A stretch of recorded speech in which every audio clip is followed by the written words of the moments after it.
Se cayó luego la transmisión de Facebook, quién sabe por qué.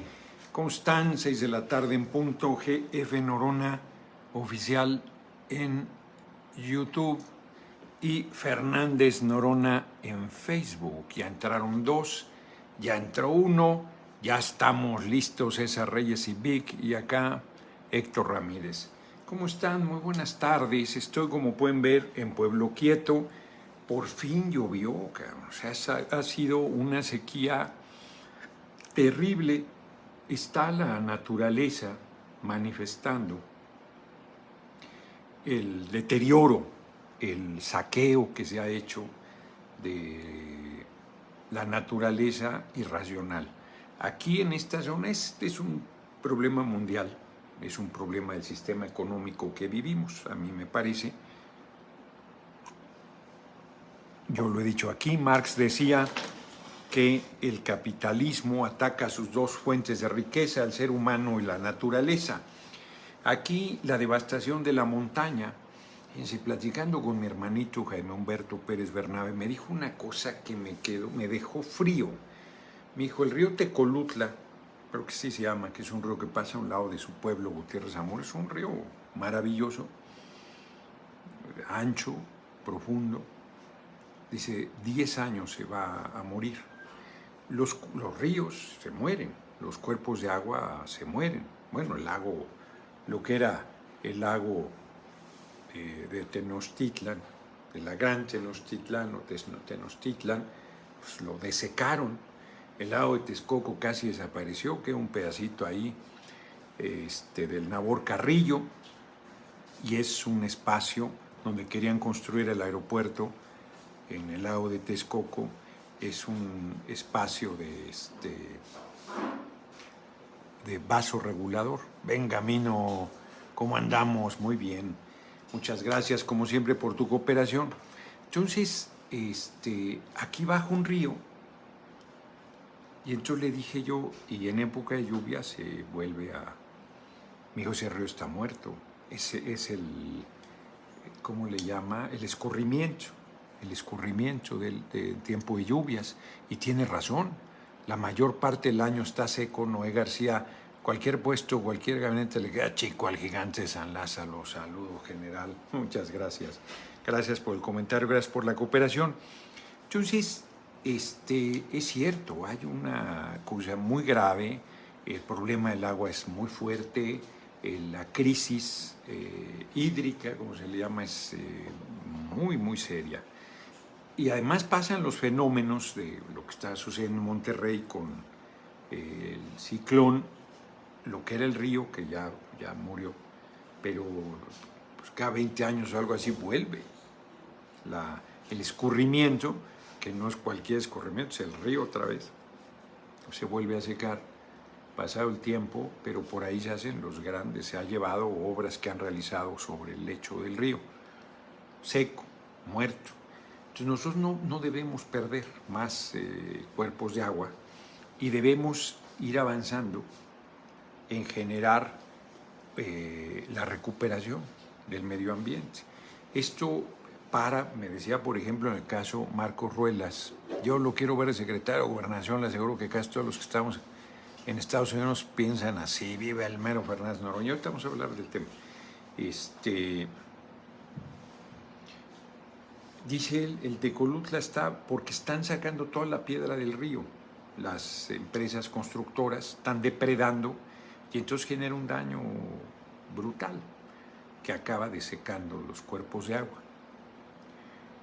Ahora, con el nombramiento de Alicia Bárcena como secretaria del Medio Ambiente, yo creo que va a ser importante, y con la propia virtual compañera presidente Claudia Sheinbaum Pardo.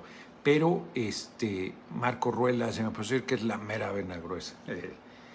Entonces, hoy fuimos a caminar, estaba chispeando, una llovizna ligera como la que está ahorita, pero se nota la diferencia. Hoy está todo el día nublado, chipi chipi, y es una bendición porque está todo seco, todo polvoso. Además, los animales que viven en la montaña sufren enormemente. la falta de agua. Hay una presión enorme aquí en Tepoztlán, pero no es Tepoztlán, o sea, es todo el país. Entonces, el problema del abasto de agua, el problema del cuidado de la misma, el problema de la concentración, porque se dice mucho que en las casas cuidemos, y es cierto, hay que cuidar, pero la gran industria es depredadora y no le importa, o sea, acapara, usa de manera dispendiosa el agua, y además agua para potable para el uso de los seres humanos. Ya he comentado que la industria automotriz, si manejan bien las cosas, un auto se lleva 500,000 litros de agua, 500,000. Y si no hay un manejo correcto, 1,000,000 de litros de agua. Hay un dato, le pregunté, no voy a decir a quién, un funcionario de Coca-Cola, que era político y yo era funcionario de Coca-Cola, no tengo interés no tengo ninguna intención en exhibirlo, porque no es el caso. Yo le dije, oye, andan manejando que una botella de 2 litros de Coca-Cola exige como 30 litros de agua, 35, una cosa terrible, porque al parecer, yo no sé si el dato es cierto, al parecer la elaboración del Marcos Baeza, va a estar licenciado Noroña Ceros desde Pittsburgh, Kansas, en donde usted esté, todo será positivo. Soy tabasqueño, estamos con usted para el próximo presidente de la República. Muchas gracias. Entonces, le pregunté, porque antes se usaban botellas de cristal, que además eran mucho más higiénica, mucho más cuidadosa del medio ambiente, reciclables todo el tiempo. El propio vidrio lo vuelves a procesar y vuelves a hacer la botella si se rompe. Entonces tiene muchas virtudes, pero por todas las cosas de costo, y al parecer las botellas de plástico requieren de una enorme cantidad de agua para su elaboración, y además es brutalmente contaminante. Entonces esas cosas que va contra intereses económicos muy poderosos, pues tienen que enfrentarse, tienen que resolverse. Pero la caminata de hoy, una fuerte caminata, iba a ser home office, ya no hice home office, y iba yo regresando de la montaña cuando fueron dando a conocer el gabinete, nuestra virtual compañera presidente, en el MIDE, en el Museo de Economía, un edificio bellísimo, el exconvento de los Bentlemitas, que fue rescatado dentro del rescate del centro histórico por Carlos Slim. Ese edificio es muy bello, es que era el claustro, patio principal, ya no estoy seguro sea claustro, el patio principal, tan rescatado de manera bellísima. Es un gran rescate. Mario, muchas gracias por tu cooperación. Hoy pues, hay muchos comentarios. De primera, los 6 integrantes, las 6 personas integrantes del gabinete que ha presentado el día de hoy, Claudia Sheinbaum Pardo, de primera, altísima calificación, de fuerte trayectoria, la mayoría de fuerte trayectoria política, algunos de fuerte trayectoria académica, además de política, gran calificación y con perfiles absolutamente correctos para la responsabilidad que van a tener. No sé cuáles van a ser mis sonriserdes porque, por ejemplo, hay hoy una presentación de una creación de nueva secretaría. Ahorita Carlos Sánchez comento sobre Monreal y Ebrard y el comentario que estás haciendo. Hay quien de manera muy fuerte los señala de traidores. Yo creo que es un término demasiado fuerte y que se utiliza a veces con ligereza. Hay críticas a su desempeño. A mí me parece, otra vez, Noroña lo dejan fuera. Bueno, todavía no, aunque es muy probable que así sea. Roberto Juárez. Se nota que Ebrard está siendo impulsado. Usted debe llevarse de mucha humildad. La prepotencia es bien vista en el Congreso, pero no en las relaciones sociales. Pues yo no actúo con prepotencia.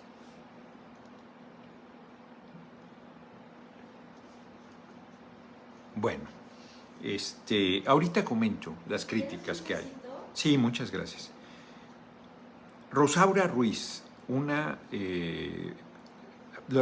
hace muchos comentarios. Fíjense, 4 de la UNAM, 4 de la UNAM, de los 6, una persona del Colegio de México y una de la Universidad de Arizona. Rosaura Ruiz, que fue secretaria de Educación, creo, con el gobierno de Claudia Sheinbaum Pardo, es una mujer muy preparada, muy capaz, cercanísima, un gran ser humano, cercanísima a nuestra virtual compañera presidente Claudia Sheinbaum Pardo. Además, con toda la crítica que ha habido al gobierno del compañero presidente, una secretaría para ciencia, humanidades, tecnología e innovación. Una secretaría para eso. Entonces, pues no hay duda de la importancia que va a tener la ciencia y la tecnología en el gobierno de la virtual compañera presidente Claudia Sheinbaum Pardo, no solamente por la creación de una secretaría, sino además, Israel Gómez, muchas gracias por tu cooperación. Cuando digo gabinetazo lo digo sin ninguna ironía, es un gran equipo, y el mensaje poderosísimo de mandar a Rosaura Ruiz al frente de esta nueva secretaría y de esta responsabilidad. En el caso de Alicia Bárcena, Medio Ambiente y Recursos Naturales, hay quien decía, ¿por qué ese nombramiento? Porque ella es la actual canciller. Su especialidad es medio ambiente. Ella tiene maestría y doctorado, creo, en la materia. Es una funcionaria de larga experiencia política, y va a estar en el área en la que se preparó particularmente, técnicamente, académicamente. Ernestina Godoy, una gran compañera y amiga, yo la quiero mucho, es un gran ser humano, una mujer excepcional. La conocí en el PRD al frente de la Comisión Nacional de Garantías y Vigilancia y fue la única que se mantuvo con dignidad, con entereza, con principios, incorruptible, una gran compañera. Sales, vinculado a Marcelo Ebrard, desde entonces un traidor suelo. Sales nos jugó chueco, la verdad, ahí cuando la elección del 2008. Acaba de salir de la Fiscalía de Campeche, que bueno, yo desde que vi que lo iban a designar ahí dije, uy, es que él es campechano, pues yo no le tengo ningún reconocimiento ni respeto.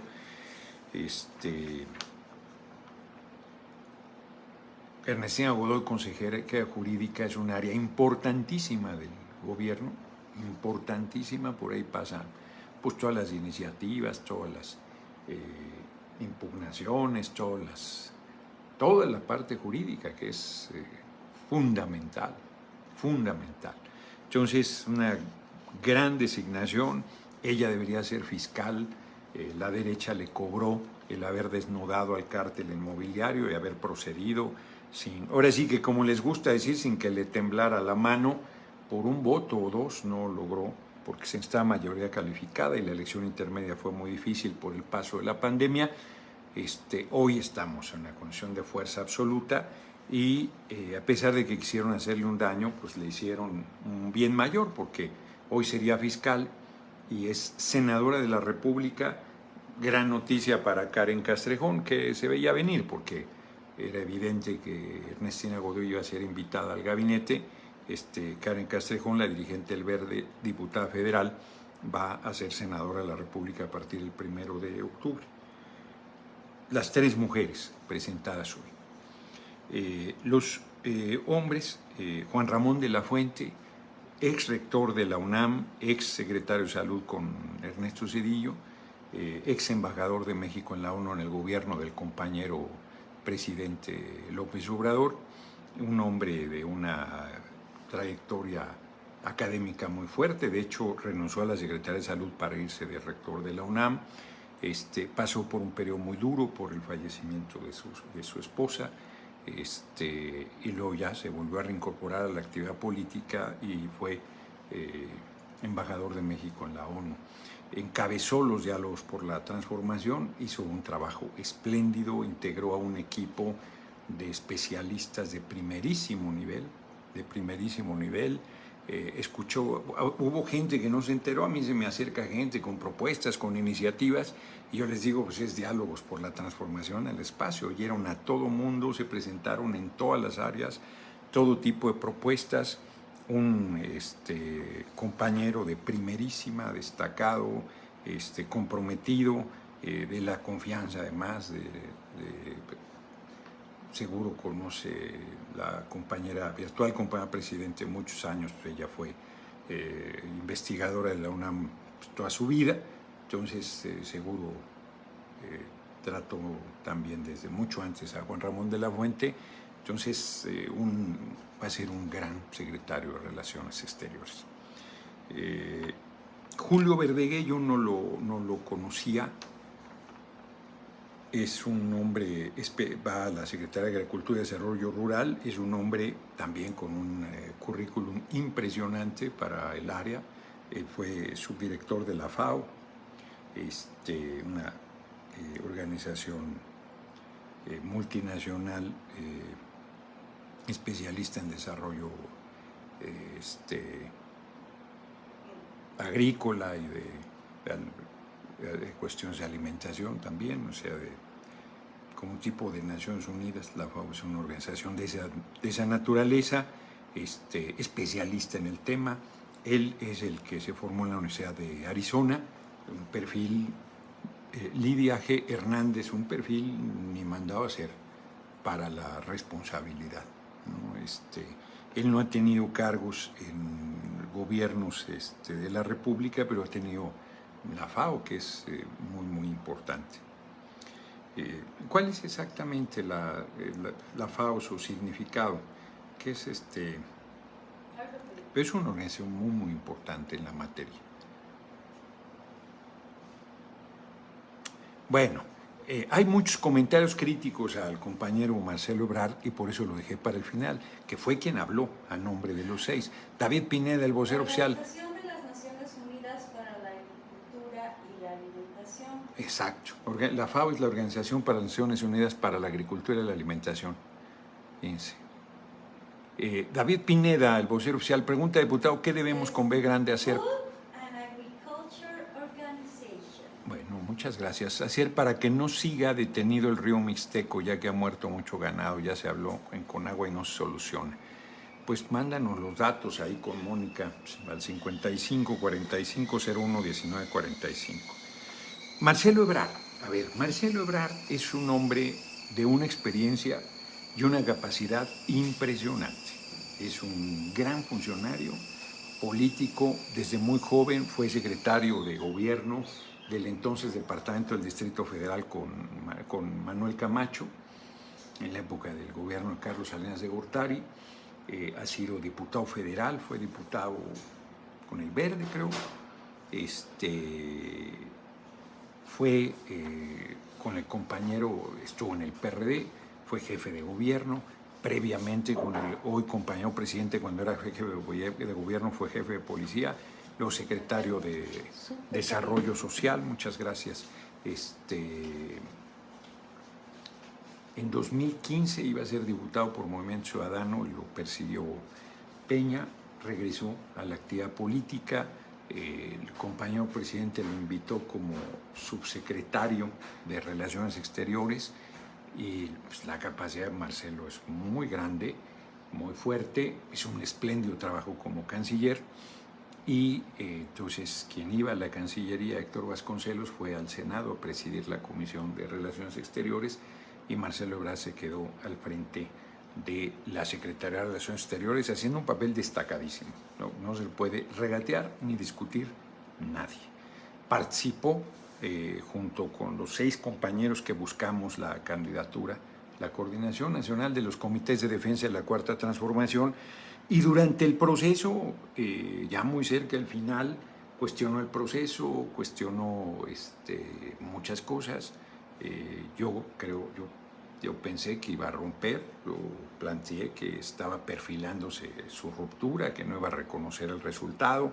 De hecho, fue el único que inicialmente no reconoció el resultado. Estuvo un tiempo de tensión no sé qué tan largo, yo ya perdí la cuenta, pero sin pero, finalmente cerró filas. Fue muy importante, la unidad fue muy importante, más allá de los tiempos y los momentos de cada quien.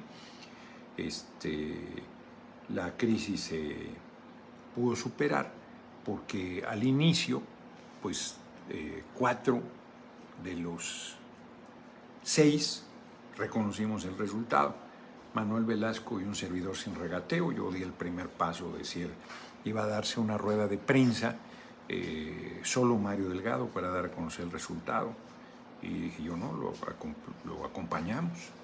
Claudia no había planteado nada, pues era muy anticlimático que era, pues acompañémoslo, y no iban a decir que era la validación. Yo lo propuse, se aceptó. Adán Augusto y Monreal estaban pues muy, ¿cómo lo digo? Pues desencajados por el resultado. Hay que recordar que Ricardo Monreal quedó en el 6º lugar y Adán Augusto en el 4º. Esperaban un mejor resultado. En el 5º quedó Manuel Velasco, en el 3º un servidor y en el 2º Marcelo Ebrard. A él le correspondía, según originalmente, compañero presidente, en la cena que tuvieron, dijo pues uno a la candidatura presidencial, quien gana, el segundo al Senado, el tercero a la Cámara de Diputados y el cuarto al gabinete. Ese fue el acuerdo. Al incorporarnos 2 más, el compañero presidente replanteó y dijo el primero a la candidatura presidencial en su momento, el segundo al Senado, el tercero a la Cámara de Diputados, el cuarto al gobierno, el quinto a una pluria al Senado y el 6º a una pluria a la Cámara de Diputados. Luis Alberto Reza Almendares, señor, adelante con la 4T en la Cámara de Senadores, les hace falta su medicina. Saludos desde Monterrey, muchas gracias. Entonces, Marcelo, al regatear, al principio, al cuestionar el resultado, al no reconocerlo de entrada, ¿se acuerdan? Si fue una situación complicada, pues cuando decidió su reincorporación, cuando cerró filas en la unidad, pues ya la posibilidad de que encabezara el Senado estaba cuesta arriba, digamos. Entonces él, para mí no hay sorpresa, porque planteó su incorporación al Senado como correspondía, pero al no poder encabezar, planteó su integración al gabinete en un acuerdo que de manera muy generosa Claudia Sheinbaum Pardo, virtual compañera presidente, ha honrado. Ella ha, con mucha generosidad, honrado los acuerdos con los 3 de Morena. Efraín Aceves Marcelo amenazó con 40 diputados federales, se las llama Malú Miche romper como en su momento. Es lo que estoy comentando.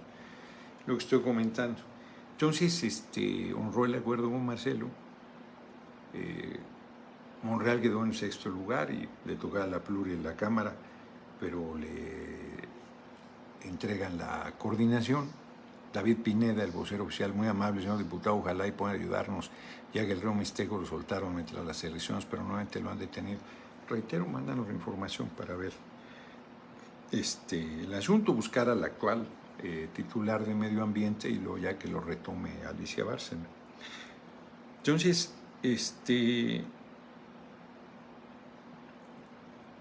yo voy al Senado, originalmente iba a ir a la Cámara de Diputados, y ya se ha perfilado a Adán Augusto para liderar la Cámara de Senadores. Reitero, en un cumplimiento singular del acuerdo solo con los compañeros de Morena. Con Manuel Velasco yo no sé si tenga algún planteamiento, nuestra virtual compañera presidente, y yo estoy en el Senado. Ahorita voy a hacer un comentario sobre el particular. Entonces, yo creo que pues, con mucha generosidad, insisto. Javier Calderón, una pregunta, diputado, soy mexicano, vivo en Estados Unidos, unirme a una rama del ejército en este país es considerado traición a la patria. No, no es, pues, tienes doble nacionalidad y puedes servir al ejército de Estados Unidos. Yo creo que está jodido porque las tareas que hace el ejército de Estados Unidos son siempre contrarias a los intereses de los pueblos del mundo, pero pues ahora sí que allá tú, ¿verdad? No, pero no es ninguna traición a la patria en México, de ninguna manera. No me hagan preguntas sobre temas que no son los temas, les pido con todo cariño, porque pues el tema de hoy es importantísimo. Yo creo que el gabinete es un gabinete de altísimo perfil, Marcelo incluido. Pues es un compañero de enorme capacidad. Y yo creo que bueno, pues el proceso interno puso a cada quien en la dimensión que tiene. No deja de ser una paradoja que quienes peor se portaron, mejor ubicados están. Eso también es un hecho. Eso también es un hecho. Entonces yo he estado reflexionando sobre el tema, porque se piensa que uno sea generoso, que uno sea unitario, que uno sea comprometido, pues parece que se piensa que uno es tonto. Mario, es una opinión, lugar más importante el gabinete. En su opinión, lugar más importante el gabinete. Pues la presidencia. Sin duda, es el lugar más importante. Entonces, formalmente, después de quien esté en la presidencia, el coordinador del gabinete, políticamente hablando, es el secretario de Gobernación. Pero habían creado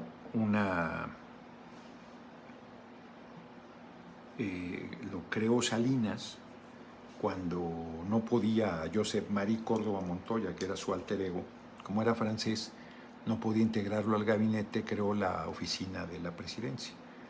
José López, muchas gracias. Pues merecía el segundo puesto, pero quedé en tercero. El que mereciera, quedé en tercero. Eso es un hecho. Más allá, pues la gente así lo decidió. Eso también yo creo que pues la gente, bueno, aquí todavía ahorita un compañero dijo, hay quien piensa que yo estoy bueno para las peleas, para el debate, pues me han cerrado todo el tiempo la posibilidad de mostrar capacidades en el gobierno, capacidades en... Bueno, estuve en la Junta de Coordinación Política, estoy todavía en la Junta de Coordinación Política de la Cámara y ya construimos acuerdos todo el tiempo. Todo el tiempo. No hay un coordinador de las fracciones parlamentarias de la oposición que se exprese mal de mi persona. Ni Moreira, ni Jorge Romero, ni siquiera Huacus, con el que tuve diferencias muy fuertes, del PRD. Mucho menos Cházaro, ni los de Movimiento Ciudadano, ni Álvarez Maínez primero, ni Braulio ahora.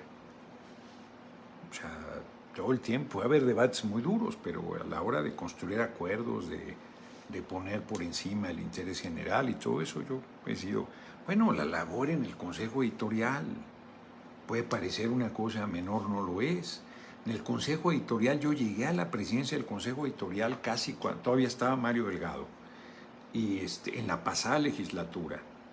Y fue muy difícil, la oposición, pues con lo duro de los debates, me hacía vacío, me complicaba las cosas, pedía cuotas, quería publicar cosas muy discutibles porque era también de cuotas.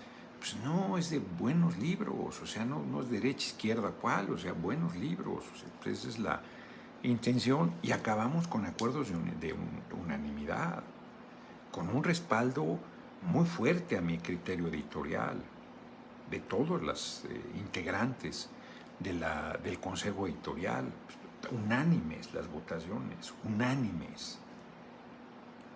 Entonces, hay una distorsión, pues porque me ven duro en el debate, pensando pues, que no puedo construir, que no tengo capacidad para hacer tareas de otro tipo. Mucha gente me respalda, está pensando ya en el 2030 porque ve, pero hay gente que me lo escamotea. Entonces, bueno, pues se cumplen ya los acuerdos con los 3 compañeros de Morena y yo creo que pues voy al Senado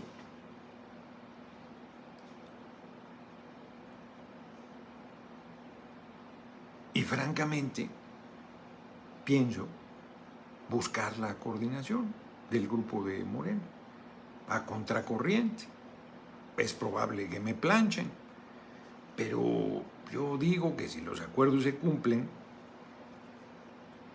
pues no, o sea, Marcelo ya está en el gabinete, no va a estar en el Senado, pues el siguiente, tercer lugar, pues soy un servidor, y luego está Adán Augusto. Hagamos eso a un lado. Bueno, yo creo que podría ser una mejor conducción. Estoy equivocado, mis compañeros pensarán que sí o que no, bueno, pues que lo decidan. Sé que mi determinación va a contracorriente, pero no creo que sea correcto la forma en que se está, ¿cómo podríamos plantearlo? Bueno, pues creo que es mi derecho, punto. Para no meterle palabras de más, creo que es mi derecho. Y también, como le dije en el Consejo Nacional de Morena, dice, no, tú como senador de a pie, bueno, pues como senador de a pie, tampoco pasa nada. Y eso no modificará mi compromiso con el movimiento, mi respaldo a nuestra virtual compañera presidente Claudia Sheinbaum Pardo, mi respaldo al compañero presidente López Obrador, que ha sido indiscutible. Hay quien también lo quiere regatear, bueno, pues que regatee lo que quiera, pero me parece que eso, el que tenga ojos para ver, que vea. Y mi compromiso con el pueblo y con el movimiento. Eso me ha llevado a donde estoy. Y así seguiré. Y si gracias a eso me lleva al paredón voy. Y si gracias a eso me lleva a una distinción enorme, pues así será. Fíjense, estoy leyendo, le estaba comentando a Emma, estoy leyendo el de Martin Luther King que me encontré ahí, de textos y discursos radicales. Y justo acabo de terminar la carta desde la cárcel de Birmingham. ¿Se acuerdan que yo les había comentado, lo he platicado aquí en varios momentos, que me encontré un libro chiquitito, flaquito, del Fondo de Cultura Económica en San Cristóbal de las Casas? Alfredo Ali Valdés, Gabinete, Senado, Cámara, su integridad es clara y su capacidad es de lo mejor. Muchas gracias. Pues ahora sí que creo lo mismo. Entonces, ¿qué dice aquí? Que Lata, no, Silvia Lata es de lo que está hablando, que no lo sabe aún César Reyes. O sea, yo no voy a ir, hombre, no tengo ninguna propuesta. No, yo no, puede ser un error, también lo admito aquí. Mientras que Marcelo planteó una serie de espacios y en su propia ubicación, Ricardo Monreal, Adán Augusto, yo no. Inclusive Rosendo Marín, pues que me ayudó a coordinar la campaña, Horacio Flores, pues ni regidores. Diego Flores, su recorrido por el país, espero lo hagan en la Sierra de Otontepec, norte de Veracruz. Saludos, acá lo esperamos. Pues vamos a ir organizando el recorrido. Vayan haciéndole propuestas a Mónica, aunque yo creo que vamos a hacer un recorrido estructurado, con alguna lógica. Lo avisamos y quienes nos ayude, ladrones de tinta, ¿qué pasó con eso? Para regalárselo. Claudia Sánchez, no te preocupes porque yo lo tengo, no sé dónde, pero yo lo compré ese libro. Hoy encontré, voy a aprovechar la digresión, trilogía de Nueva York, de Paul Auster, que ya no se consigue. Y tenían aquí en la sombra del Sabino una edición con ilustraciones, bien bonita. Me costó una lana, pero... Víctor Martínez, lo voy a decir, ese tercer lugar es muy dudoso, lo menos que merece usted es la dirigencia del Senado. Usted junto con el presidente son los patriotas del pueblo. Bueno, yo la voy a buscar, Y mis compañeros senadores y compañeras senadoras decidirán. Ya está, además también, lo digo, está perfilado Adán Augusto, y yo había decidido dejar correr. Pero de repente digo, José López, yo creo que usted pudiera liderar un movimiento en toda América Latina así de grande, muchas gracias. Pero de repente creo que se malinterpreta mi prudencia, creo que se considera debilidad o tontería, y entonces pues tampoco es el caso. Que por cierto, con la lectura de la carta desde la cárcel de Birmingham, por si alguna duda tenía, lo acabé, nada que ver, o sea, estamos hablando de cosas mayores, pero su reflexión me obligó a una reflexión sobre la situación que estamos viendo, que es espléndida. Francisco Tinajero, el próximo programa de vivienda deberá considerar en cada caso un sistema de captación de lluvia, sí. Innovación mundial, sí. La carta desde la cárcel de Birmingham hizo una respuesta, o sea, después de la huelga del boicot a los autobuses de Montgomery, que encabezó, fue lanzado, catapultado, como él mismo lo dice, a encabezar ese movimiento porque era ministro del culto Martin Luther King. Después de eso, pues él se convierte en un líder nacional. Y entonces lo van invitando a lugares, se lo invitan a Birmingham, que es el lugar al parecer de más feroz racismo y segregación del sur de Estados Unidos. Birmingham, Alabama, si mal no recuerdo.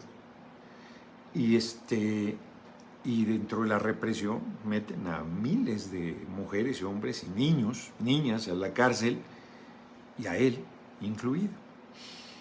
Y 6 u 8 ministros, no sé si blancos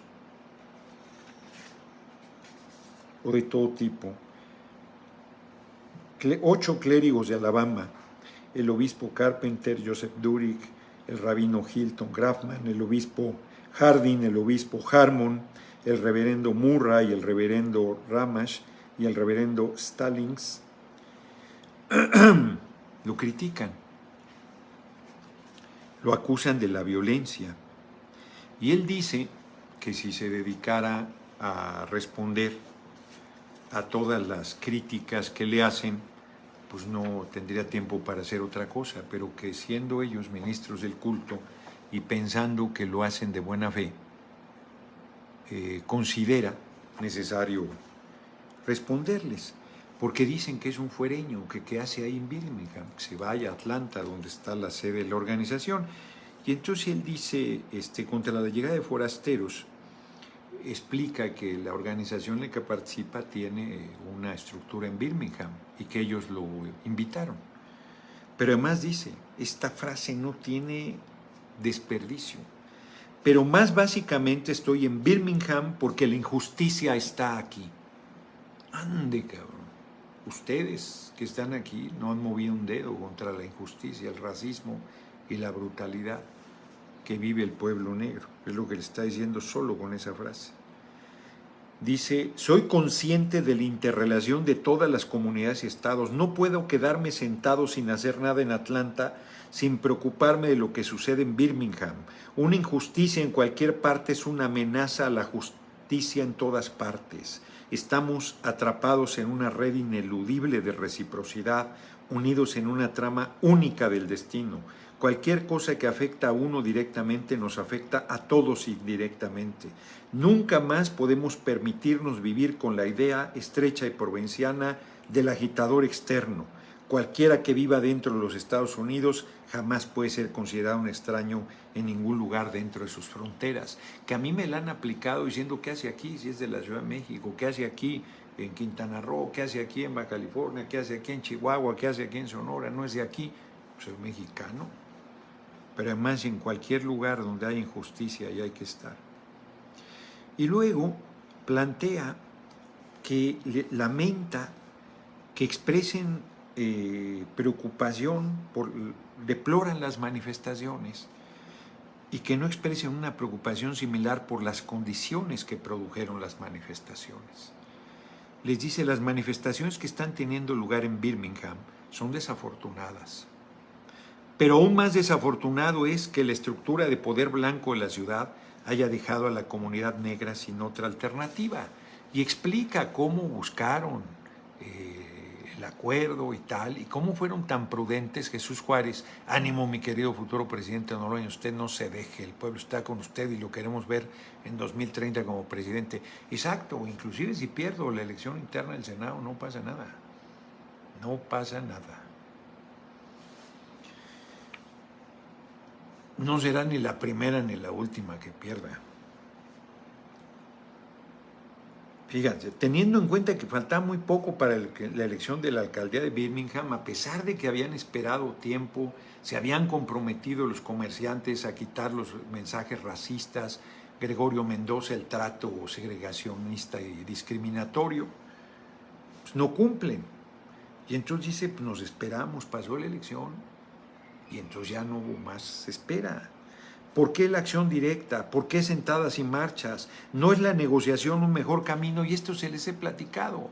Claro que hay que negociar, pero para negociar hay que tensar a tal grado que obligues al adversario a reconocer que tiene un problema para que se siente a negociar. Entonces lo dice aquí, y ustedes están en lo cierto al reclamar la negociación. De hecho, este es el propósito de la acción directa. La acción directa no violenta busca crear una crisis y fomentar una tensión tales que una comunidad que se ha negado constantemente a negociar se vea obligada a enfrentar el problema. Busca intensificar la cuestión de tal manera que ya no pueda ser ignorada. Cuando menciono el hecho de crear tensión como parte del trabajo de la resistencia no violenta, puede sonar bastante chocante, pero debo confesar que no le temo a la palabra tensión. Siempre me he opuesto sinceramente a la tensión violenta, pero hay una tensión no violenta y constructiva que es necesaria para el crecimiento. Y lo dice así como Sócrates, pues tomó la cicuta y sin él no habría libertad de cátedra. Dice, se tiene que entender que la clase de tensión en una sociedad que ayudará a los hombres a elevarse de las profundidades oscuras del prejuicio y el racismo a las alturas majestuosas del entendimiento y la hermandad. El objetivo de nuestro programa es crear una situación tan cargada de crisis que inevitablemente abrirá la puerta a la negociación. Y luego dicen, es que no es tiempo. ¿Por qué no darle tiempo a la nueva administración? Y él dice, pues al nuevo alcalde hay que presionarlo igual. Y luego dice, lamentablemente es un hecho histórico que los grupos privilegiados rara vez abdican de sus privilegios de forma voluntaria. Y dice, puede un individuo ser consciente, pero los grupos tienden a ser más inmorales que los individuos en la lucha por sus defensa de sus privilegios y de las injusticias. Niebuhr lo dijo. Sabemos por dolorosa experiencia que la libertad nunca es dada voluntariamente por el opresor, debe ser exigida por los oprimidos. No tiene desperdicio la carta. Esperen, no es el tiempo. Esperen, dice, casi siempre significó nunca. Debemos entender con uno de nuestros distinguidos juristas que justicia retrasada es justicia denegada. ¿Qué tal? Hemos esperado más de 340 años por nuestros derechos constitucionales, brindados por Dios, hay que acordarse que es creyente. Y vean nada más esta frase. Las naciones de Asia y África avanzan a la velocidad de un avión hacia la independencia política, pero nosotros todavía nos arrastramos a la velocidad de un carro a caballo para que nos sirvan una taza de café en la barra de un bar. Lo que estaban pidiendo, fíjense nada más, siga adelante, tiene nuestro reconocimiento demócratas, muchas gracias por la cooperación. Fíjate lo que estaban pidiendo, poderse sentar en un restaurante cualquiera, por pedorro que sea, y que tengan derecho a que les sirvan una taza de café. Que puedan ir al hotel más pedorro del rincón más roñoso de los Estados Unidos y puedan hospedarse ahí, porque tenían que viajar por el país y dormir en sus autos. Juan Pérez, saludos desde Chicago. Diputado Noroña, mi admiración, porque usted es uno de los grandes como personas y como trabajador social. Esta parte que estoy planteando, fíjense, dice, o sea, arrastrándonos por una taza de café, que vamos a pagar, que no nos la van a regalar. Ni siquiera tenían derecho a entrar por la puerta, tenían que irse por la puerta de servicio, a un baño en el quinto carajo para negros. ¿Por qué la gente dice, un niño, tu hijo te pregunta, ¿por qué, papá, por qué la gente blanca trata tan mal a la gente de color? Cuando hagan un viaje a través del país y se vean en la necesidad de dormir noche tras noche en la incomodidad de su automóvil porque ningún motel los acepta. Cuando sean humillados día tras día por irritantes carteles de señalización que dicen blanco de color. Cuando su primer nombre se convierta en negro. No eres un ser humano, eres negro. Y su segundo nombre, joven, sin importar tu edad. Un adulto mayor como yo, joven negro, ayúdame con este paquete, lo tienes que ayudar. Y ni las gracias o te dan una moneda como si estuvieras pidiendo hacer ese servicio. Cuando tu segundo apellido se convierta en John, a todo mundo John, y su esposa y madre nunca reciban el respetado título de señora. Ni qué decir de los linchamientos, por nada.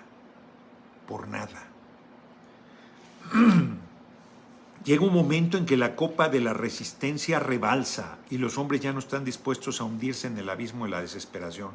Espero, señores, que puedan entender nuestra legítima e inevitable impaciencia. ¿Cómo pueden defender el hecho de violar algunas leyes y obedecer otras? Porque dice, están pidiendo que se respete la ley de 1954 de escuelas integradas y no la ley del segregacionismo. Se ve que no quieren darte una plataforma que te ponga en el foco nacional y que desde ahí se demuestre tu gran capacidad para gobernar desde cualquier función, tú los opacarías. Muchas gracias por el comentario y por la cooperación.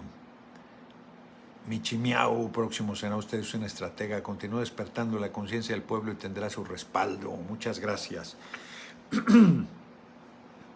Entonces, aquí, fíjense, es que uno de repente se le van cosas. No tienen derecho a que les sirvan un café en una barra de un bar. Esto, segregación, es lo que quieren los racistas y clasistas de la derecha cuando dicen, ¿qué haces en el City Market? ¿Qué haces en la sala VIP? ¿Qué haces en este restaurante? Es esto mismo. Tú no tienes derecho a estar aquí. Tú, mugroso, tú, naco, tú, chairo, viaja en burro. ¿Cómo te atreves a querer viajar en un avión? Es el mismo principio, exactamente el mismo principio. ¡Qué fuerte! Quisieran una ley segregacionista. Y dice aquí, le da al segregador un falso sentido de superioridad y al segregado un falso sentido de inferioridad. Debo confesarles que como pobre que es mi origen, yo me sentía mal en un restaurante que consideraba lujoso. Me sentía incómodo, me sentía fuera de lugar, me sentía inhibido, cohibido. El tecito Noroña, compañero Noroña, oiga, y el doctor Gatell sigue colaborando en nuestra 4T, sí está como asesor de salud del compañero presidente. Porque te hacen sentir inferior, claro que te hacen sentir inferior. Y entonces cuando tú entras en condición de igualdad en los espacios donde ellos se creen superiores, les da rabia. ¿Cómo se atreve a estar aquí? ¿Qué se cree? ¿Quién se cree? Y se dicen creyentes. Y se dicen creyentes, lo repito, porque se consideran superiores. Y por eso creen que te pueden explotar, que te pueden poner el pie encima, que merecen mejores condiciones de vida que los que con su esfuerzo y trabajo construyen la riqueza de este país, que es el pueblo.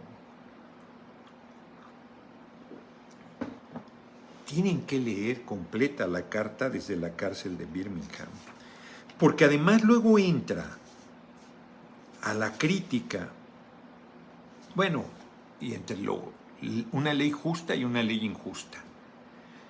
Él dice, yo estoy obligado a obedecer una ley justa y estoy obligado moralmente a desobedecer una ley injusta.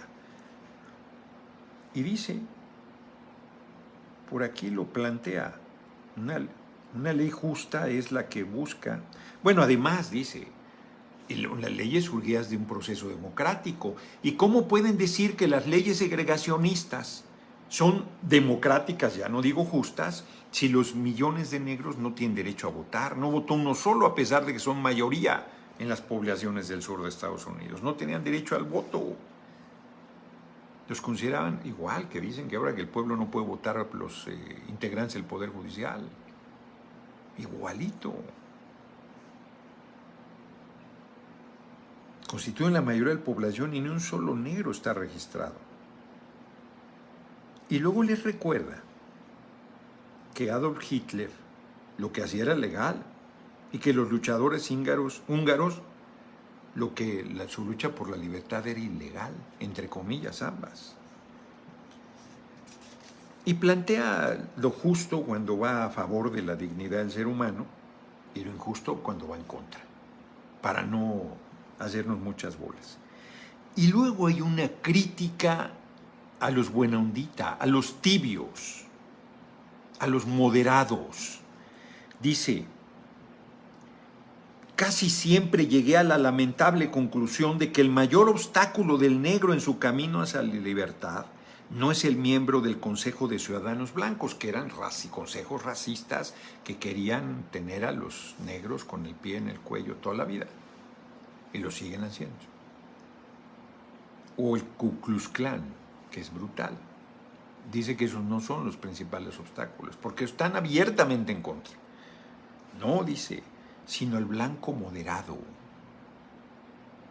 que es más devoto del orden, entre comillas, que de la justicia, que prefiere una paz negativa, que es la ausencia de tensión, a una paz positiva, que es la presencia de justicia, que constantemente dice, estoy de acuerdo en cuanto al objetivo que perseguís, pero no puedo estar de acuerdo con tus métodos de acción directa.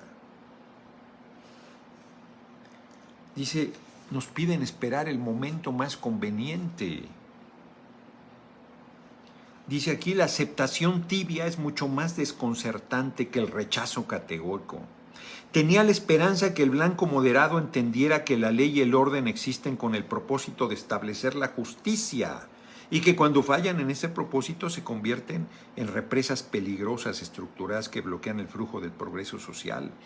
Tenía la esperanza de que el blanco moderado pudiera entender que la tensión presente en el sur es una fase necesaria en la transición de una paz negativa odiosa en la que el negro aceptó pasivamente su situación injusta a una paz sustantiva y positiva en que todos los hombres respetarán la dignidad y el valor de la personalidad humana. De hecho, nosotros que nos involucramos en la acción directa no violenta, no somos quienes creamos la tensión. Simplemente traemos a la superficie la tensión oculta que ya está viva. La sacamos a la luz donde puede ser vista y donde podemos lidiar con ella.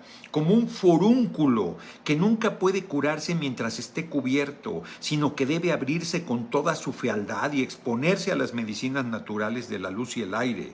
La injusticia debe exponerse con toda la tensión que esta exposición crea a la luz de la conciencia humana, el aire de la opinión pública nacional, antes de que pueda curarse.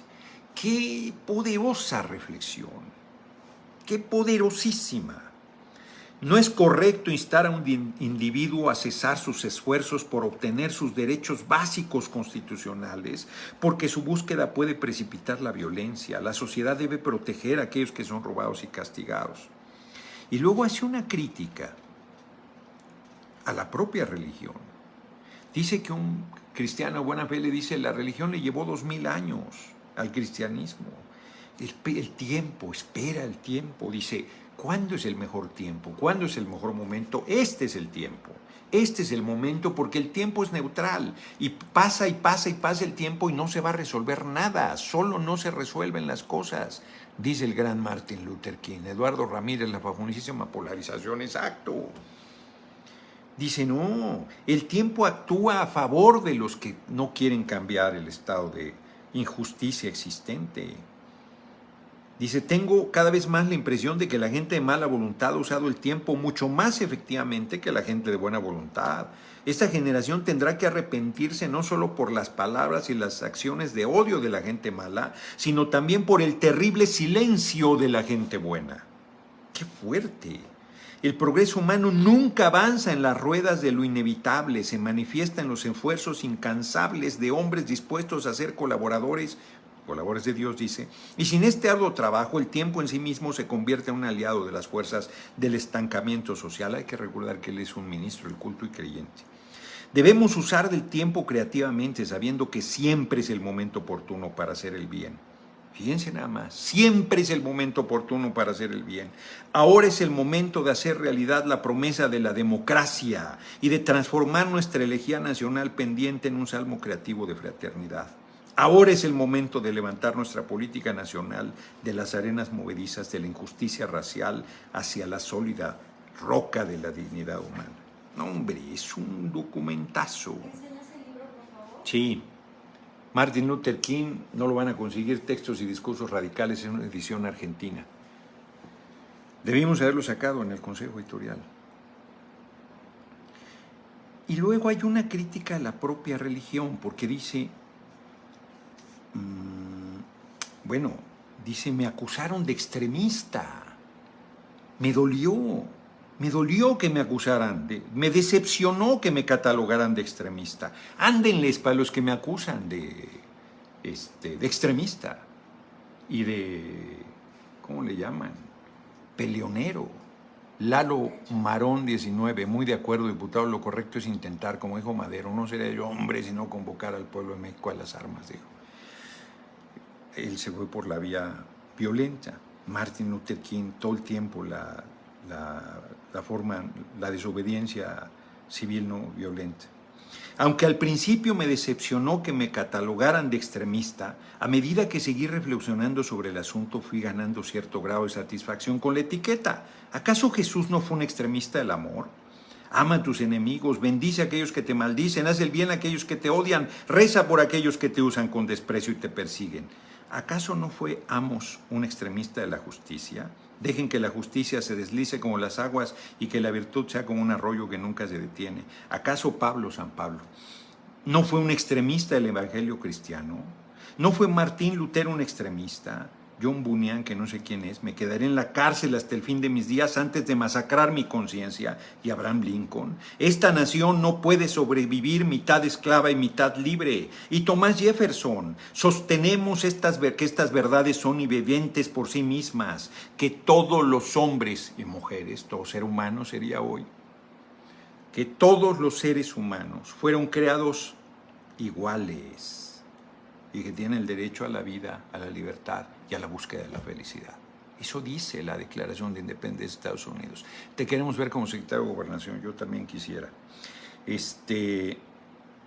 Entonces la cuestión no es que vamos a ser extremistas, sino qué tipo de extremistas seremos. ¿Seremos extremistas del amor o del odio? ¿Seremos extremistas por la preservación de la injusticia o por la ampliación de la justicia?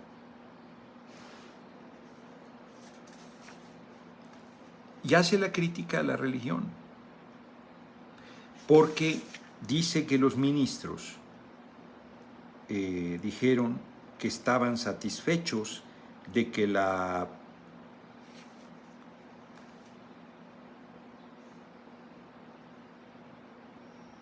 aquí habla de muchos blancos que sí se comprometieron, y dice que está decepcionado de los líderes religiosos, sureños particularmente. Dice, reprender a sus fieles que cumplan con la decisión de quitar la segregación, porque es ley. Pero he anhelado escuchar a ministros blancos declarar, sigan este decreto porque la integración es moralmente correcta y porque el negro es su hermano.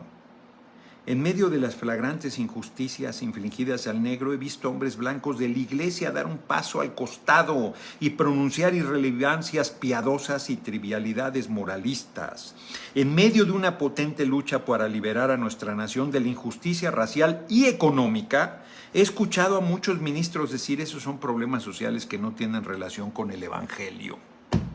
Los ministros del culto, los obispos que hablaban en contra de nuestro movimiento. Y he visto a muchas iglesias comprometerse con una religión completamente ajena a este mundo, que hace una distinción extraña y poco bíblica entre el cuerpo y el alma, entre lo sagrado y lo secular.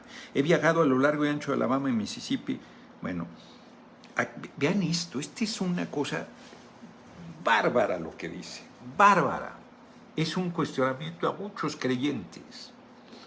A muchos creyentes. Dice, observé las impresionantes contornos de sus enormes establecimientos de educación religiosa y las hermosas iglesias del sur, con sus altivos capiteles que apuntaban al cielo.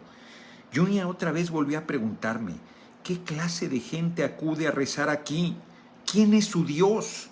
¿Dónde estaban sus voces cuando el gobernador Barnett derramaba palabras de prohibición y anulación de las leyes federales que planteaban la integración en escuelas y en los espacios públicos? ¿Dónde estaban cuando el gobernador Wallace hizo un llamado al desafío y al odio? ¿Dónde estaban sus voces de apoyo cuando los hombres y mujeres negros magullados y agotados decidieron salir de los oscuros calabozos de la complacencia para ir hacia las luminosas colinas de la protesta creativa? Fíjate nada más. Y dice, con profunda decepción he llorado por la laxitud de la iglesia. Y él se manifiesta creyente y comprometido. Dice, pero veo a la iglesia como el cuerpo de Cristo, pero oh, cómo hemos manchado y lacerado ese cuerpo por negligencia social y miedo a ser inconformistas. Las cosas son diferentes ahora. Muy a menudo la iglesia, porque habla de, bueno, lo leo, hubo una época en la iglesia era muy poderosa. Un tiempo en que los primeros cristianos se regocijaban de ser considerados dignos de sufrir por lo que creían. En estos días la iglesia no era solo el termómetro que registraba las ideas y principios de la opinión popular, era un termostato que transformaba las costumbres de la sociedad.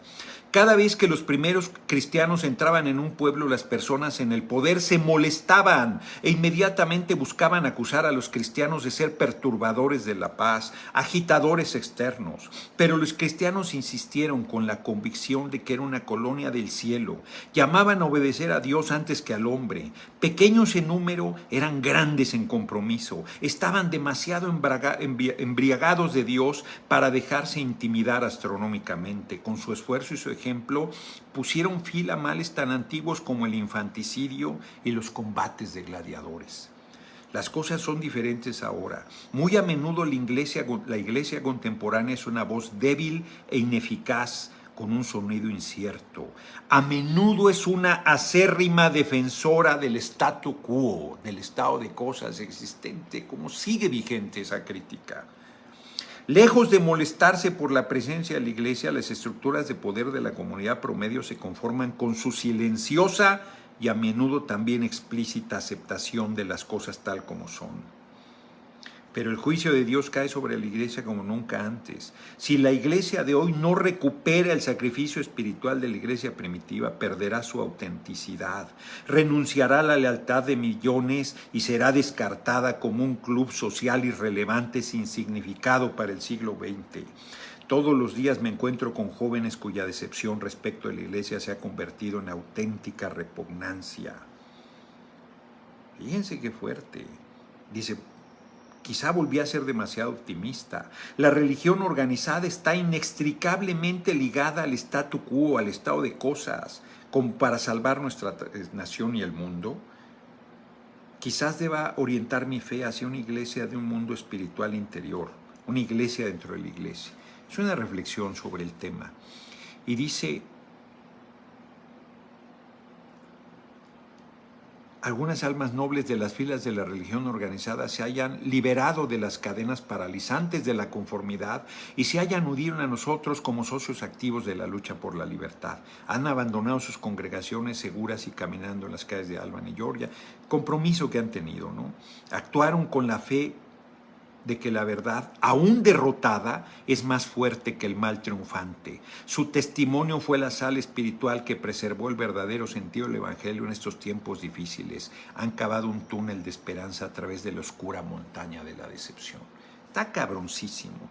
Espero que la Iglesia en su conjunto pueda enfrentar el desafío de esta hora decisiva, pero incluso si la Iglesia no acude en ayuda de la justicia, no desespero sobre el futuro. No tengo ningún temor acerca del resultado de nuestra lucha en Birmingham, incluso si en este momento nuestros motivos son malinterpretados. Llegaremos al objetivo de la libertad en Birmingham y en toda la nación, porque el objetivo de Estados Unidos es la libertad. Amaba a su Iglesia y amaba a su país. Nosotros podemos ser abusados y despreciados, pero nuestro destino está atado al destino de Estados Unidos. Vean nomás este párrafo. Antes de que los peregrinos llegaran a Plymouth, ya estábamos aquí. Antes de que la pluma de Jefferson tallara las palabras majestuosas de la Declaración de Independencia en las páginas de la historia, ya estábamos aquí. Por más de 2 siglos nuestros antepasados trabajaron en este país sin salarios, hicieron que el algodón fuera rey, construyeron las casas de los amos mientras sufrían graves injusticias y vergonzosas humillaciones.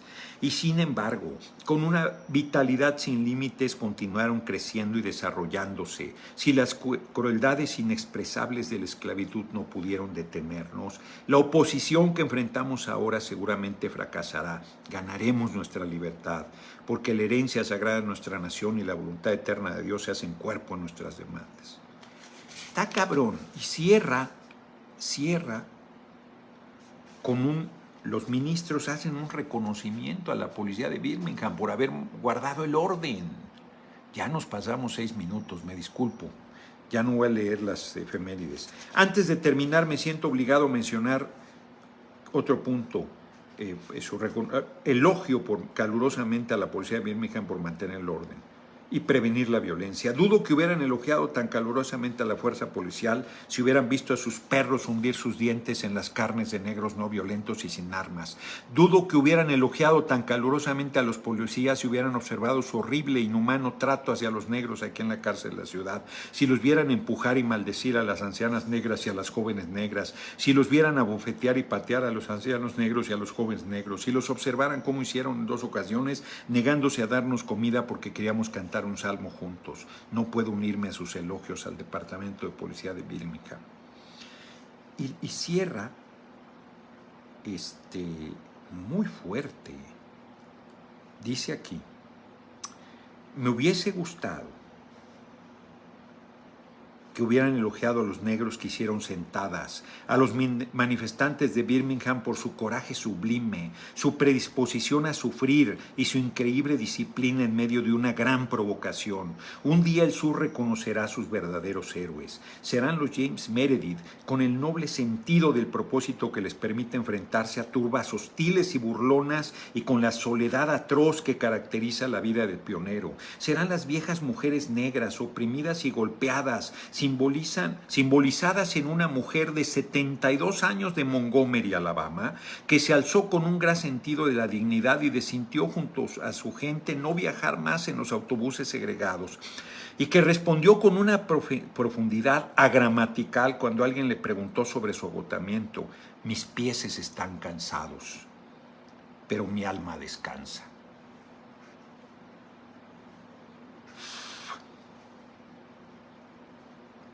Ya casi termino.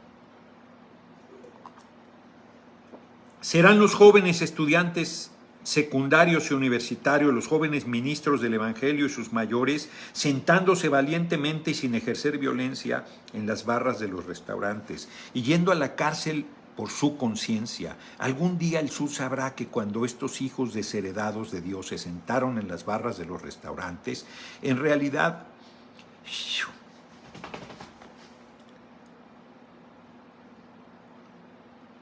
Francisco Beltrán, buenas tardes, Noroña, saludos, debo decirles que tengan para que aprendan y seguir con el fuerte cambio de conciencias. Pues sí,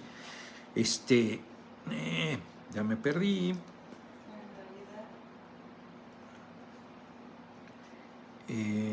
Los hijos desheredados de Dios se sentaron en las barras de los restaurantes, en realidad estaban defendiendo lo mejor del sueño americano, los valores más sagrados de nuestra herencia judio-cristiana, devolviendo así a nuestra nación los grandes pozos de la democracia que cavaron nuestros padres fundadores al formular la Constitución y la Declaración de Independencia. Y todavía dice al final que espero que las circunstancias propias me permitan reunirme con cada uno de ustedes, no como un integracionista, un líder de los derechos civiles, sino como un compañero clérigo y un hermano cristiano. Esperemos que las oscuras nubes del prejuicio racial se disipen pronto y la profunda niebla del malentendido se aleje de nuestras comunidades empapadas de miedo, y que en un mañana no muy distante las estrellas radiantes del amor y la fraternidad brillen sobre nuestra gran nación. Está bellísima la carta. Y hay una parte aquí también donde, en fin, es una crítica a cualquier cantidad de cosas. Martin Luther King Jr., textos y discursos radicales. Esta es la carta desde la cárcel de Birmingham. Cruz Martínez, saludos compañero. Es uno de los documentos más importantes, más conocidos y más poderosos que haya escrito. Lo escribió en la cárcel. Además, la carta no le envió a los 8 clérigos, sino que se publicó después, mucho después. Sí, es el libro de Martin Luther King. Está cabrón. Y aquí está su último discurso, la noche previa a que lo mataron.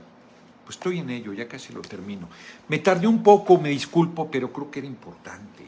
Es una cosa poderosísima que te convoca a actuar con firmeza, con honor, con justicia, a estar donde está la injusticia, a alzar la voz, a no achicarte, a comprometerte, sobre todo si eres creyente. Decía, cierro, ya nos pasamos más de 10 minutos. Tuchis BMZ, grande Noroña, la similitud con tu lucha en la política de México es impresionante.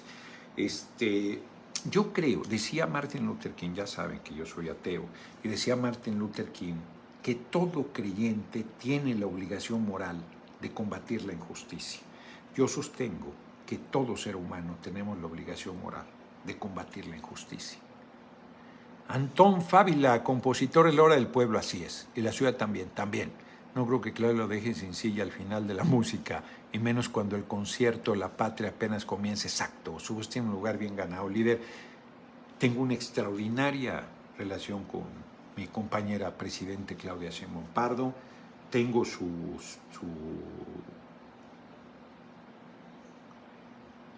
cariño, su reconocimiento, su confianza,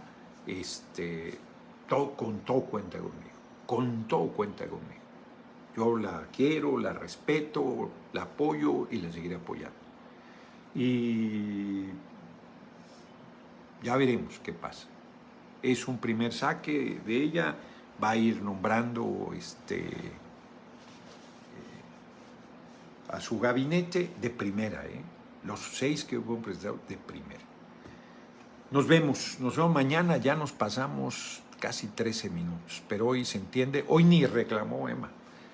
Nos vemos mañana, $229.30, 4,692 likes, 5,189. Nos vemos.